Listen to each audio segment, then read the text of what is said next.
WhatsApp message on +27 73 470 3520 or call us at +27 12 001 7679. Let your voice be heard. Adventist World Radio, powered by SID Media. From broadcast to baptism. Indeed, we are the glorious morning on SID Media from broadcast to baptism only on AWR powered by SID Media. Millicent Ndueni is my name, and this morning I'm not alone. I am excited for this conversation. It is going to be a very important one that I know you're going to have to revisit time and time again just to double check the decisions as you move on through life, deciding on commitment in the marriage context or not. And if you would love to engage with us this morning, besides the fact that you may do so on our streaming platforms and write your comment or question on Facebook or YouTube, SID Media Live is where we are at.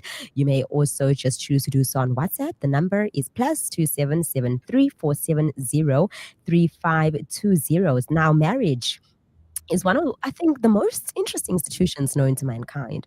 Believers will tell you that it was created by God in the Garden of Eden, and then non-religious practicing people will narrow it down to a contract.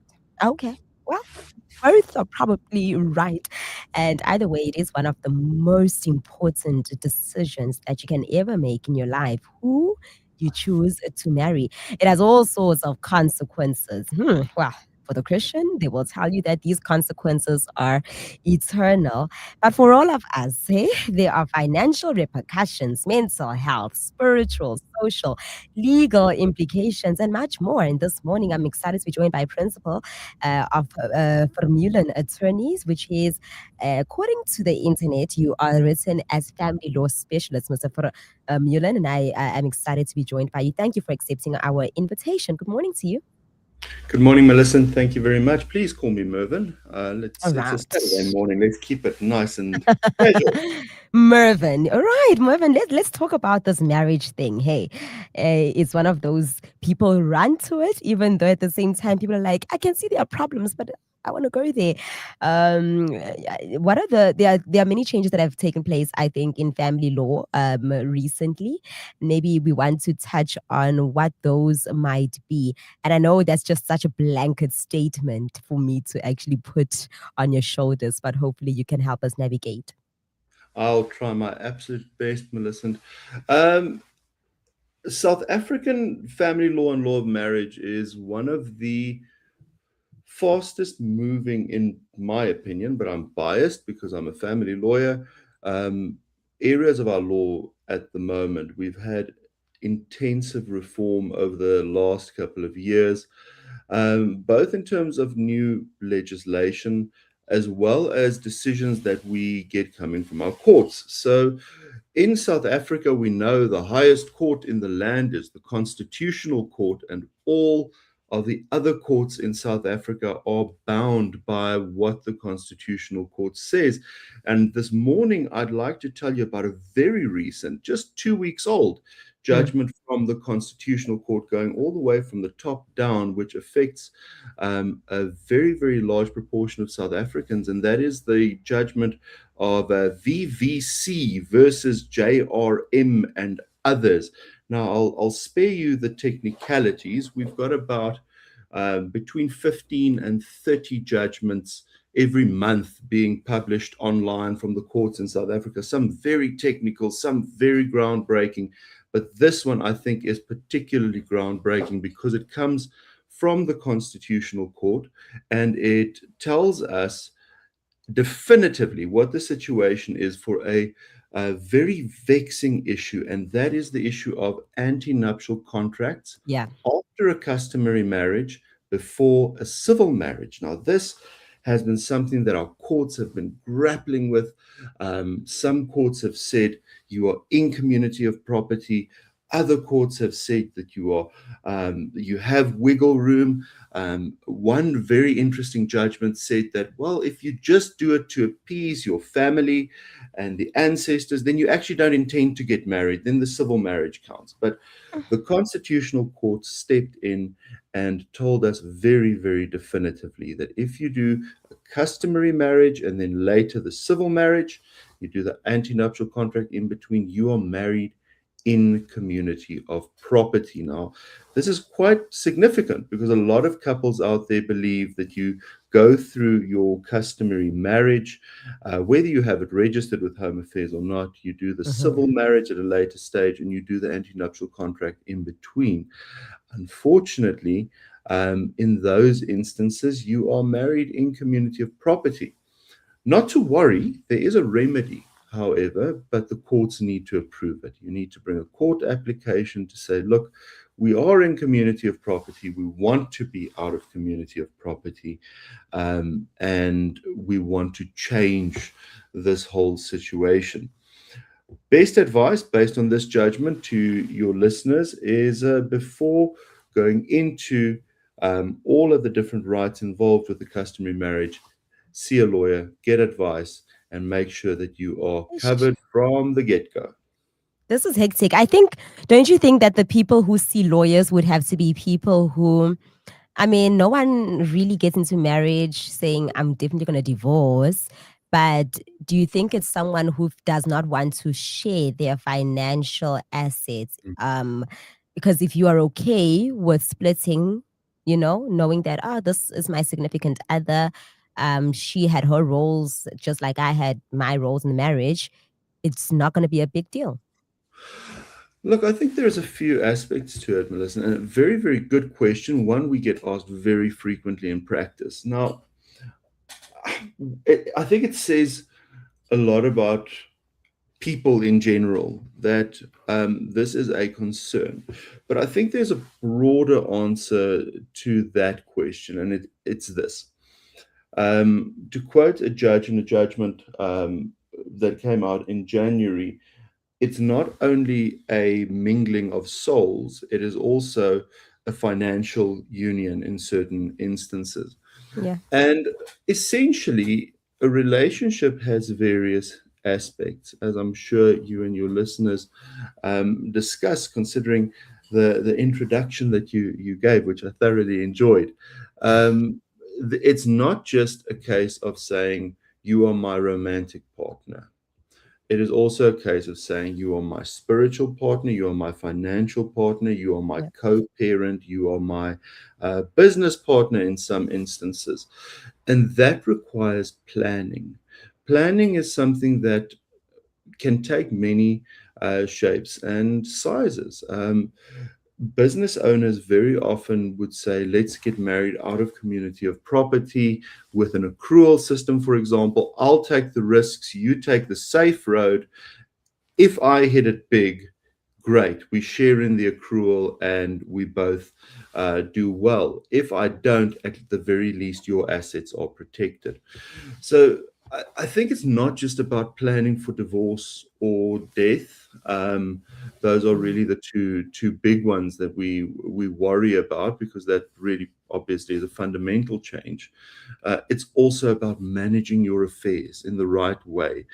Um, Sometimes the most efficient way is to be married out of community of property. To give you an idea, a lot of transactions that we as people take for granted, you're not allowed to do in community of property if you don't have written consent from your spouse. You can't get a credit card.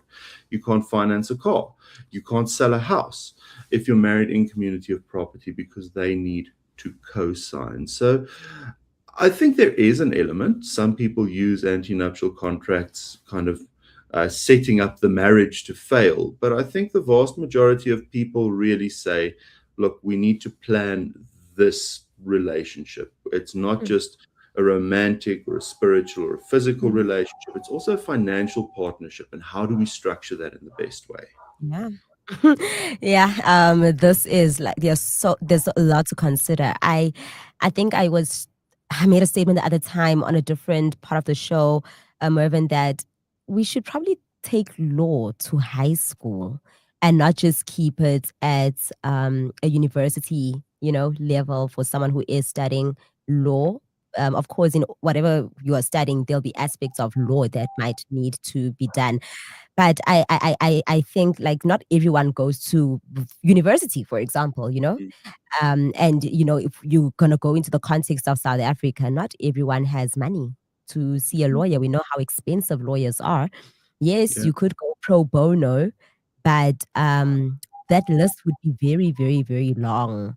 Mm. So it becomes difficult for pro bono lawyers to actually take on millions of cases that are probably very, there's a time frame to it as well, you know. Mm. Um, and many people also, I think one of the things that, as I was listening to people's views about the Constitutional Court judgment that you spoke about earlier, even in customary marriage, lobola is not necessarily 100% in the different tribes.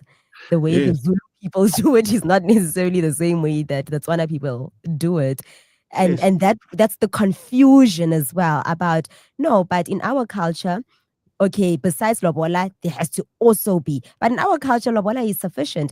Therefore, this Constitutional Court judgment is messing up with traditions of thousands and thousands and thousands of years. Yeah.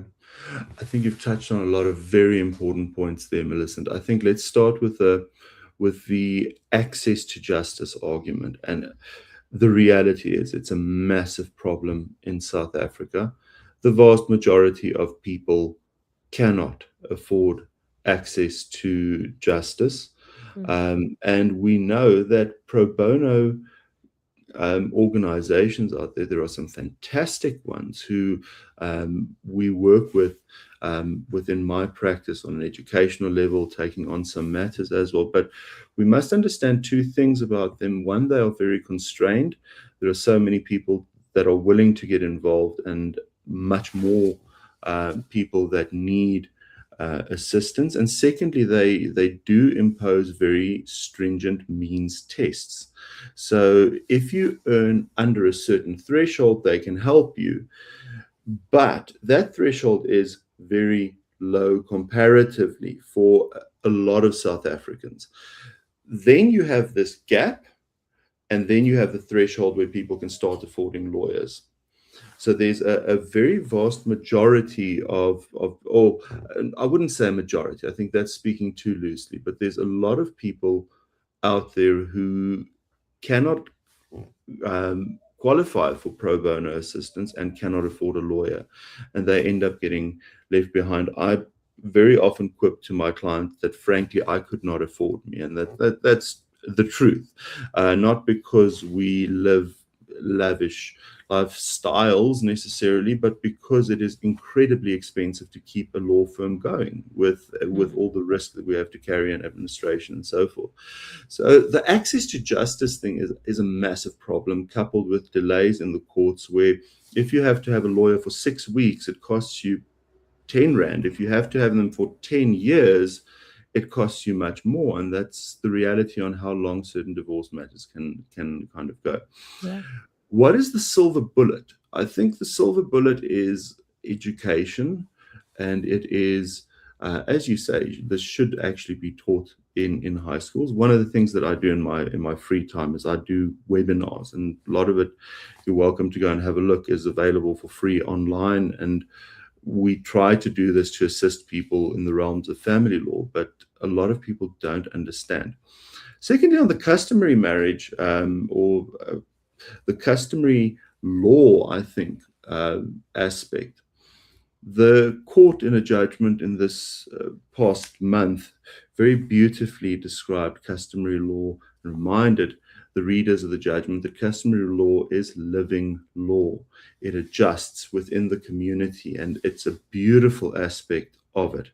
The problem is that communities are different to one another. You use the example of saying in Zulu culture, lobola is one of the requirements, and there are certain other requirements. In Tswana culture, you have certain other requirements. And in practice, in litigation, very often you are faced with a judge who does not understand the culture of that particular Sure, community. that's a problem.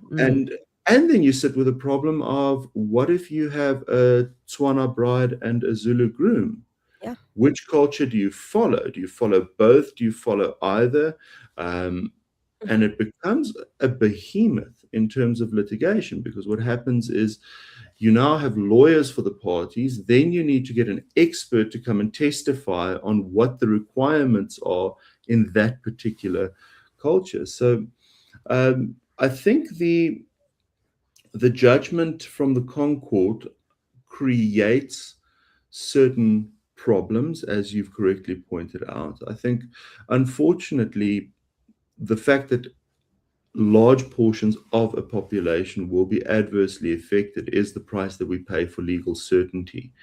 And the Concord, in this instance, incidentally, was not a unanimous constitutional court. As far as I remember, and please don't quote me on this, I think it was 6 judges for and 3 judges against. So there was a majority judgment and there was a minority judgment in this instance. But what gets decided up here then needs to become a reality for the people living on the ground down here, us mere mortals, as we can quite cynically say. So my honest opinion is I fully agree with you. Education is a desperately needed thing on the ground. People need to know. The good news is, and here there is some good news. Silver lining. Saturday morning, we have resources available online. Be careful of AI, obviously. Yes. But, subject to that, there is a lot of information online. A lot of lawyers write extensively on this, do videos. I know some lawyers are even taking to TikTok. I'm a little bit of a comparative dinosaur to do that, but I know there are guys that are on TikTok giving advice and telling people what can help them, what they need to know. And I think that goes a long way to at least going into these types of agreements and relationships with open eyes. Sure. Yeah, 100%. We are having a very important conversation, as you can hear, legal terms this morning, because we speak about marriage and the law. If you would love to weigh in on the conversation with Mervyn Vermeulen, +2773 470 3520 is a WhatsApp number that you may use to then interact with us. Okay, so there is a lot of jargon that we are using. So I don't want to take for granted that maybe I know some of the jargon, but there are people who don't. We've been saying anti-nuptial contract. You mentioned accrual, and you also mentioned without accrual. I actually think that is a very important definition to get into, because people might hear ANC, but maybe not understanding what the with or without accrual really means. And so if you're going to go and get an ANC with accrual, what's the point of getting an ANC if you're getting it with accrual? What's the point of getting an ANC if you're getting it without accrual? Maybe let's just help those who are getting married in the near future. Yes, absolutely. So when we talk about ANCs in this context, it's not a political statement. It refers to an anti-nuptial contract. Now, what does this mean, folks? Anti is before, nuptial, marriage, contract is a contract. So if you break it down like that, it really is very simply what it is. It is a contract that you sign before you get married. Now, that contract does something very specific. It tells you what your matrimonial property regime is going to be. That simply just means what's going to happen to our assets and our liabilities during the marriage and if we get divorced. Now, in a lot of countries in the world, there are very interesting developments. For example, in the United Kingdom, they don't really focus on anti-nuptial contracts much at all. They look at what's fair. Australia is another one. But in South Africa, we have very strict rules. Now, I know the Law Reform Commission is busy with this. There will be changes coming in the next decade or so in terms of our marriage property law. But right now, we've got 3 options. The first is in community of property. If you get married and you don't have an ANC, anti-nuptial contract, you are automatically married in community of property. Now, what that means is that the assets from spouse one and the assets from spouse two all get thrown into a single pot. Now, if you consider the pot metaphor, you have very positive things. You have your meat, your potatoes, your vegetables, all the rest. Everyone contributes something to the pot, spouse one and spouse two. But spouse two and spouse one also have creditors. They have people who they promise you can have some of the stew that we're making. So at the end of the marriage, you do a very interesting calculation. You see what creditors there are, who needs to eat from the pot, they eat first, and what's left is divided between the parties.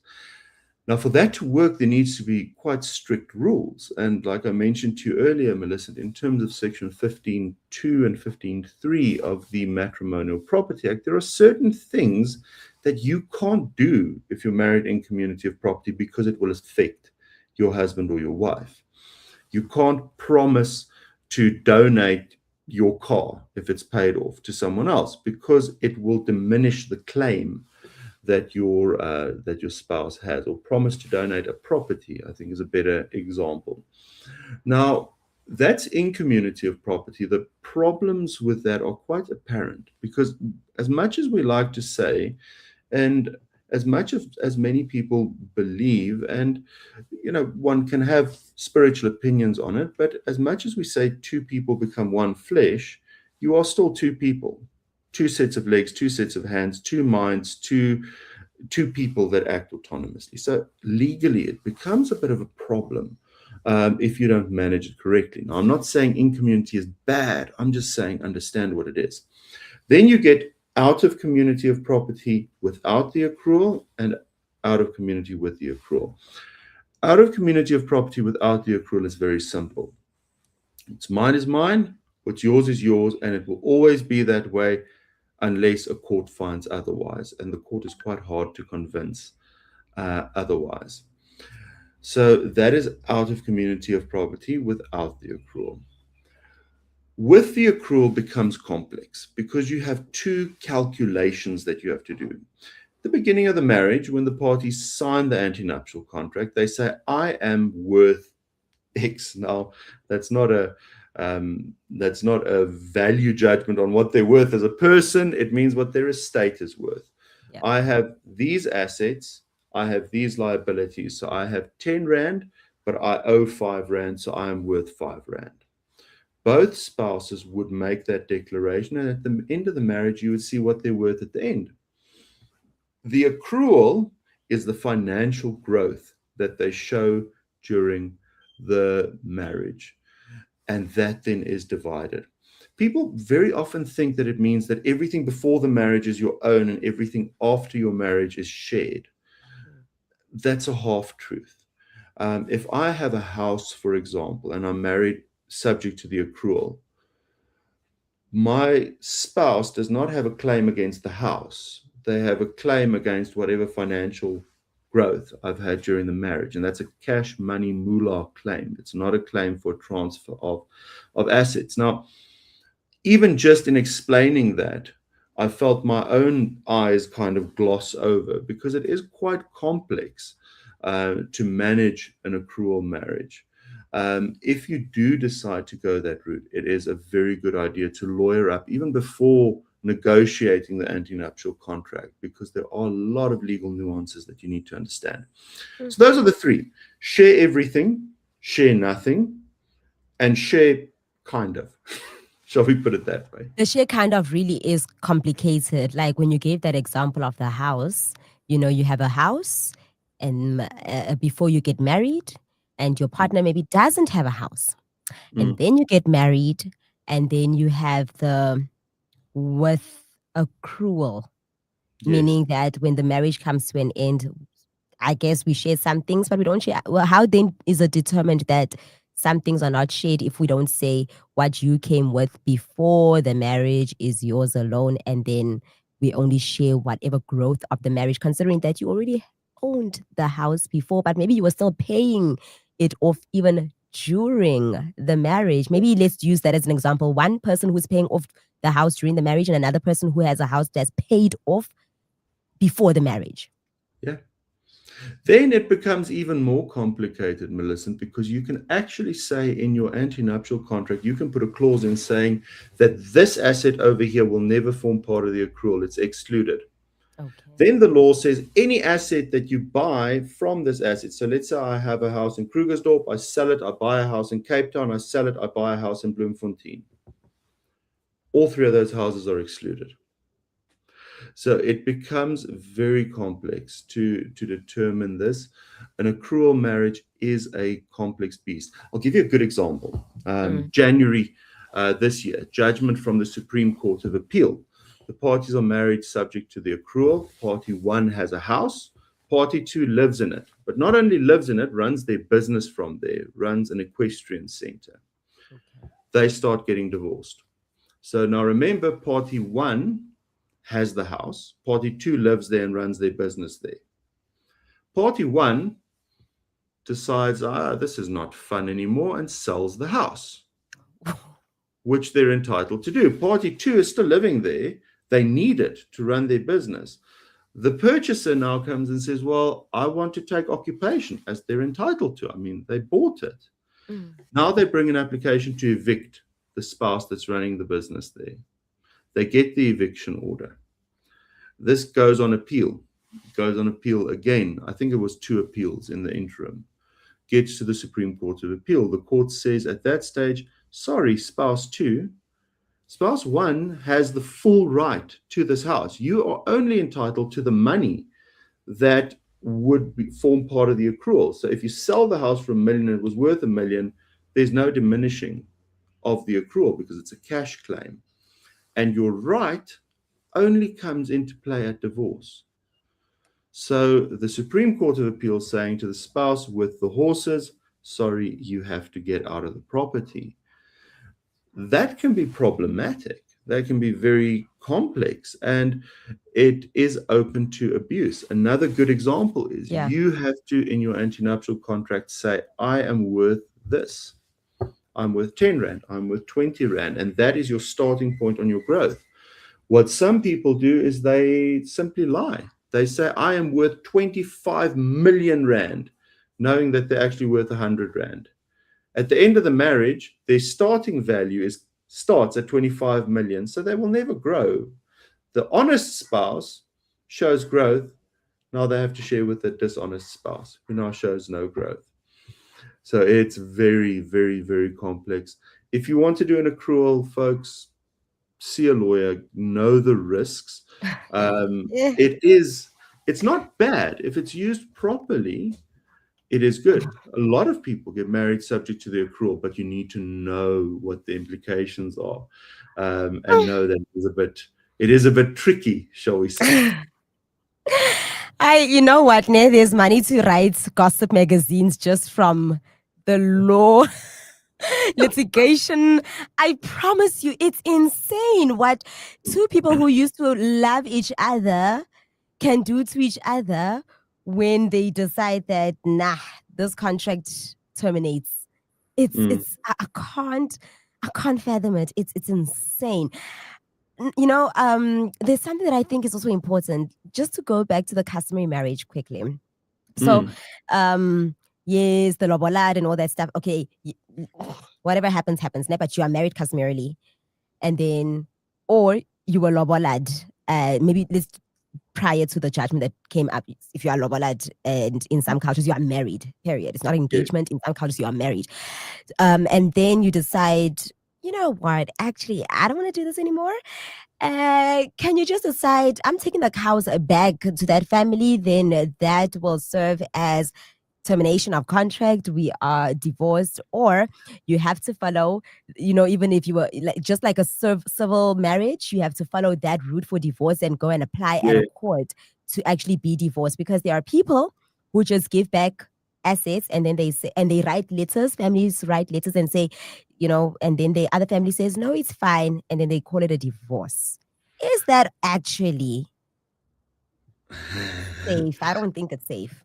It's a massive problem, Melissa, and we see I do a training once a month on case law, and it's what we do there is we look at all of the cases that were determined in the last month. As I said, it's usually between about 20 and 30 ish.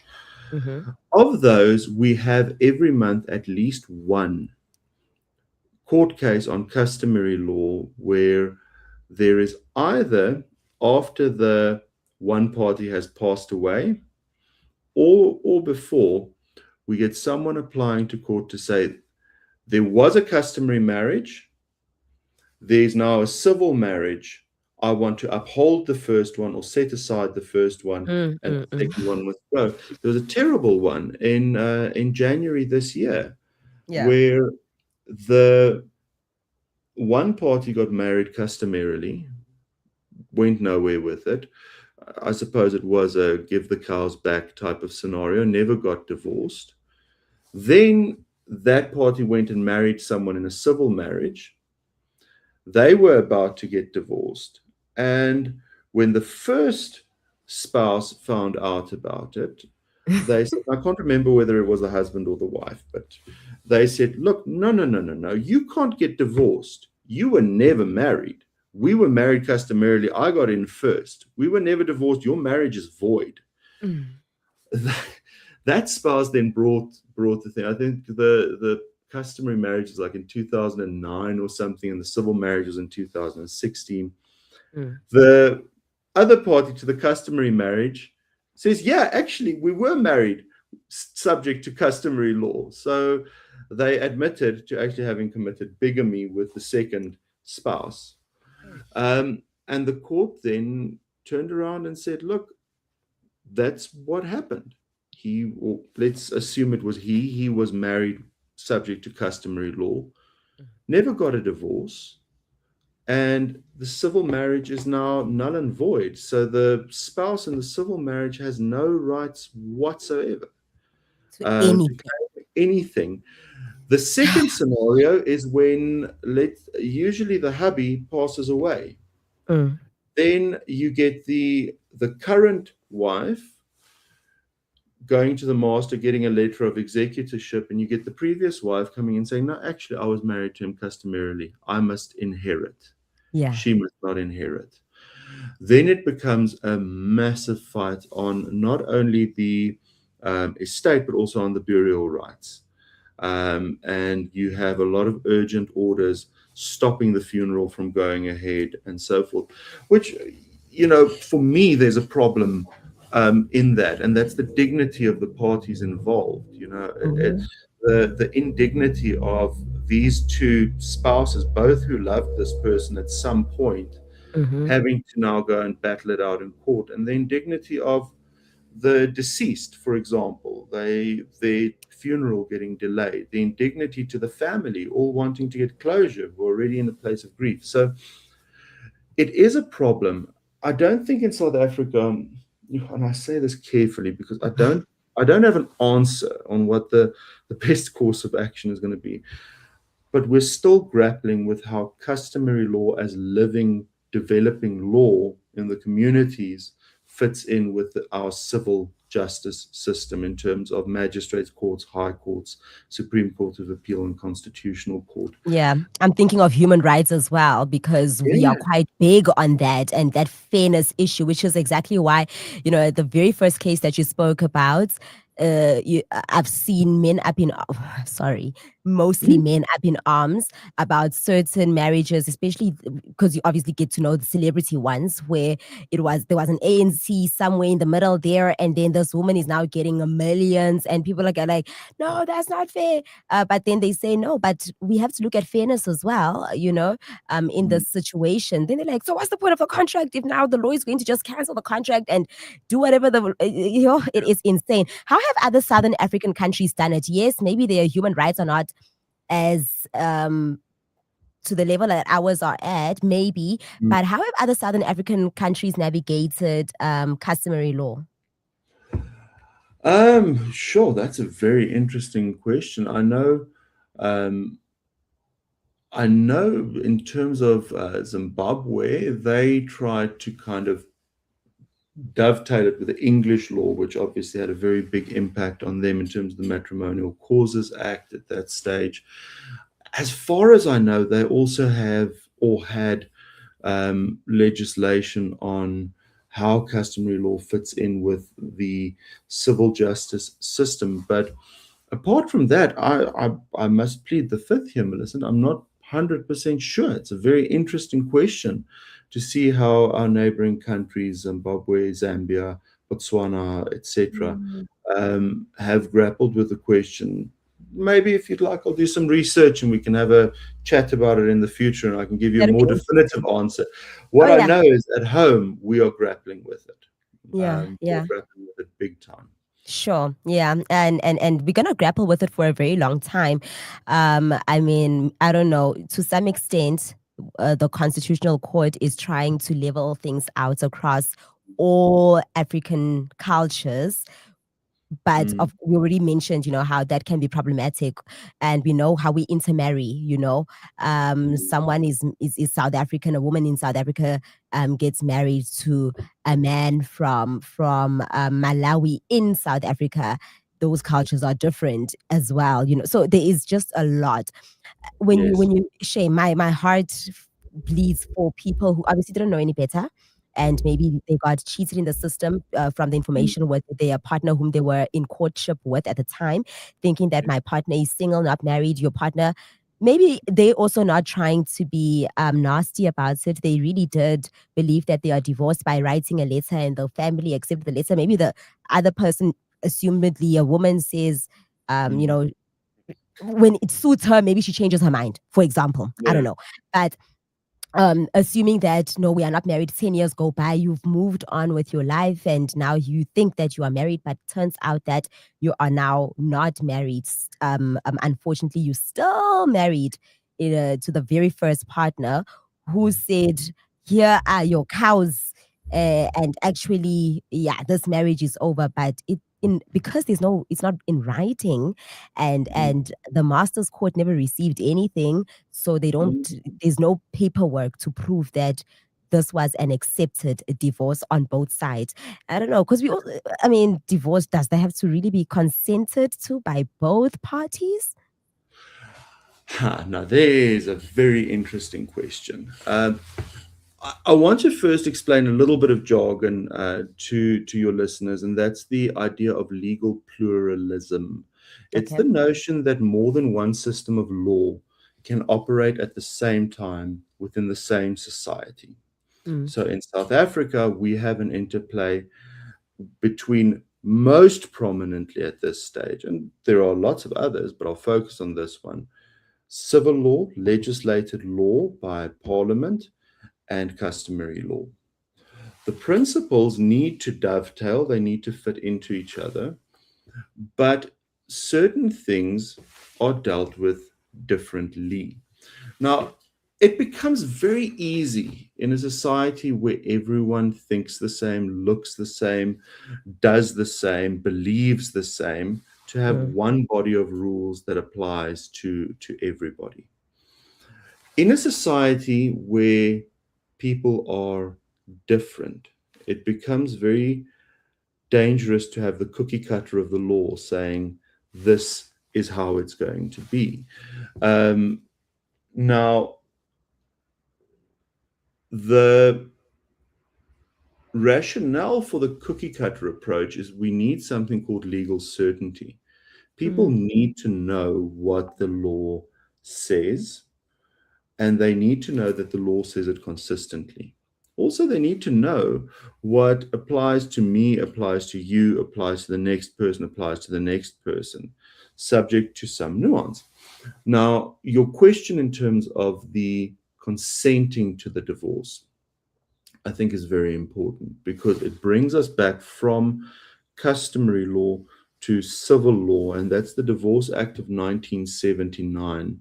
Shame the poor thing is older than I am. I think it might be time for it to retire and pass the baton to a newer, younger legislation, but that's still what we've got. It's been amended throughout the years, but our Divorce Act says that the marriage can be dissolved by divorce if there is an irretrievable breakdown of the marriage.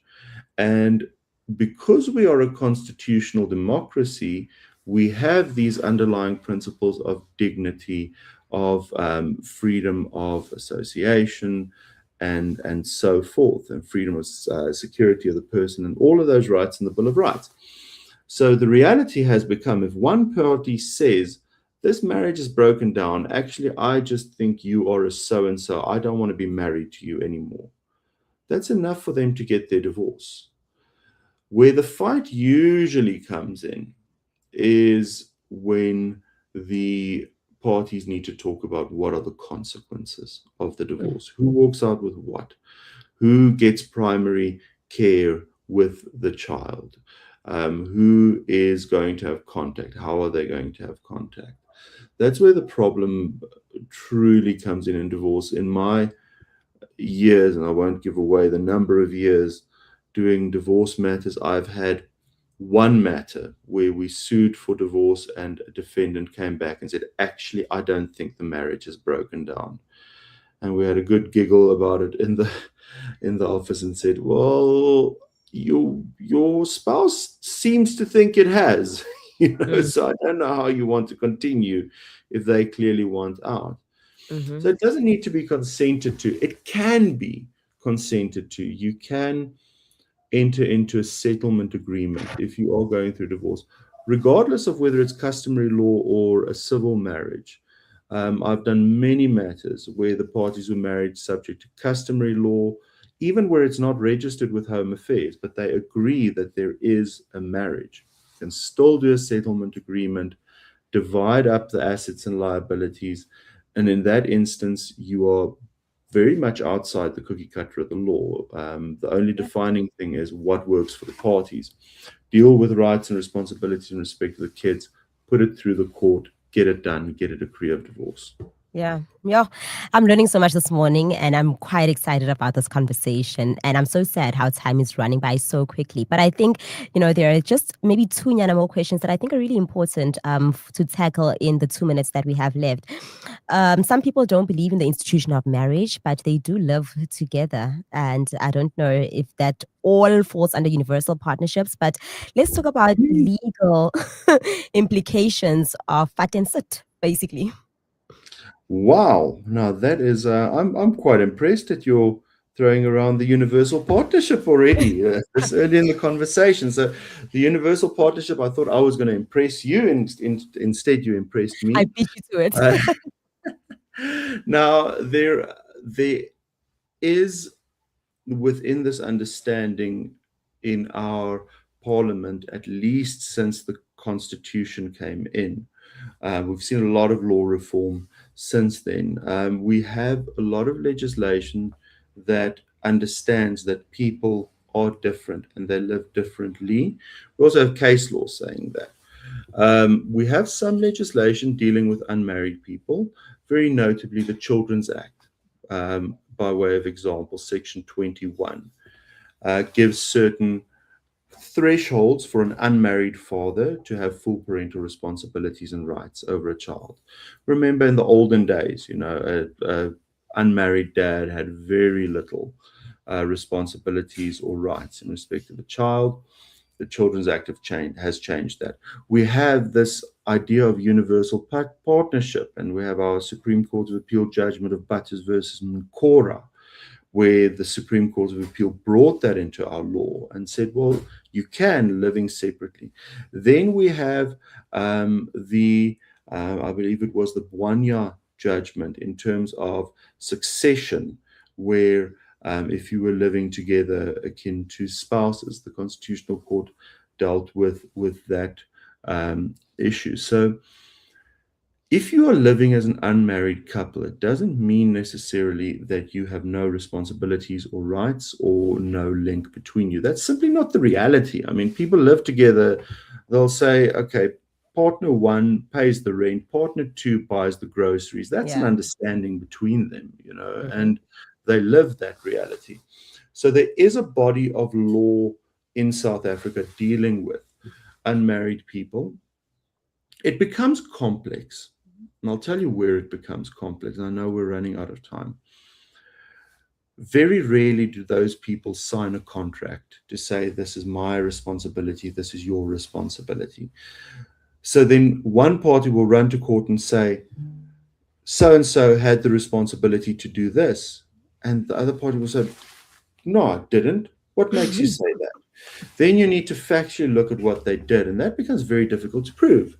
So, in terms of those guys living together without, even preempting, Millicent, if you'll forgive me, the next question, as I know you need to wrap up, those people living together outside of marriage, it is still sensible to get like a cohabitation agreement, get a parenting plan. Those are instruments provided for in our law. They are not super, super expensive. If you go to the right law firm, it will just kind of say, these are the responsibilities, these are the rights, even though we're not married. This is what we agree between ourselves, and it just saves a lot of costs and a lot of heartache in the long run. I can imagine, which is excellent, because I also saw something that came out recently that if a guy was in an extramarital affair with his mistress and he was fending for her lifestyle, I don't know if it's the pension funds or something, but there's money that can then be proven to still need, maintain her beyond his death. So it's kind of very murky, some of these things that I guess also we are not really honest in our marital contracts, to be fair. And the law just comes and does justice for the other people who find themselves with you. I think the important thing that we must know here, and it's something that I've learned over many years as a family lawyer, is there is no formula. People are not mathematical equations. We're unique. What might be perfectly normal to family A might seem absolutely crazy to family B. Every family has weird things that they do. I've got 6 cats, man. I'm surprised one of them didn't run up and run past the screen. That's how my family, my wife, my daughter, and I decided that's how we want to live our life. What I'm trying to say with that is people are complex. You can't reduce people down to a body of rules. Nah. What people must do is they must educate themselves enough, and that can be done online. You don't necessarily need a lawyer for that. To know, where am I? What body of rules applies to my situation? Whether it's customary law, law of unmarried persons, matrimonial, civil law, law of divorce, law of succession, all of those things. Know where you stand. Have a conversation. Now, I want to swing it back earlier to your question about the antenuptial. Is it planning just for death or divorce? No. A marriage, or even more than a marriage, a permanent life partnership, is a mingling of souls, but it's also a business partnership. Have a conversation. Have an open conversation. Decide with your partner, whether it's a spouse or a permanent cohabitation partner, where are we at? What are my rights? What are your rights? How do we respect each other within that? That's not law. That's not planning for a breakup. That's communication. And communication is healthy at the end of the day. And that's what makes couples last, to be quite honest with you. The guys who are willing to have the difficult conversations are the ones who end up standing the test of time. And that's my only soapbox in this interview. Beautiful. Thank you so much, Mervyn. I think it's only fair to let people know how they can get a hold of you, because we do need to be able to start affording a lawyer. I think that's something else that we can talk about in future, how then this middle mean, who are neither rich nor extremely poor, can then afford a lawyer. Please share your details so that people can contact you if needs be.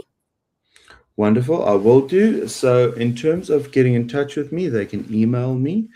I'll spell it out for you. It's a weird spelling of the name. So it's MERVYN at Vermeulen Law, VERMEULENLAW.co.za. Importantly, if they want some free resources, specifically on family law, they can go to thinklegal.co.za. That's an initiative that I started about 6 years ago.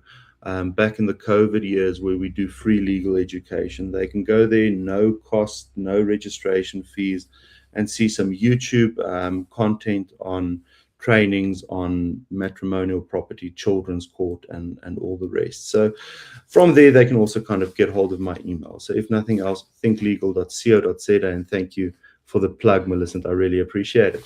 Oh, this was amazing. Thank you so much. I enjoyed the conversation with you. We learned a lot and we wish you a beautiful rest of the weekend. Now you can really go and enjoy your weekend, Mervyn.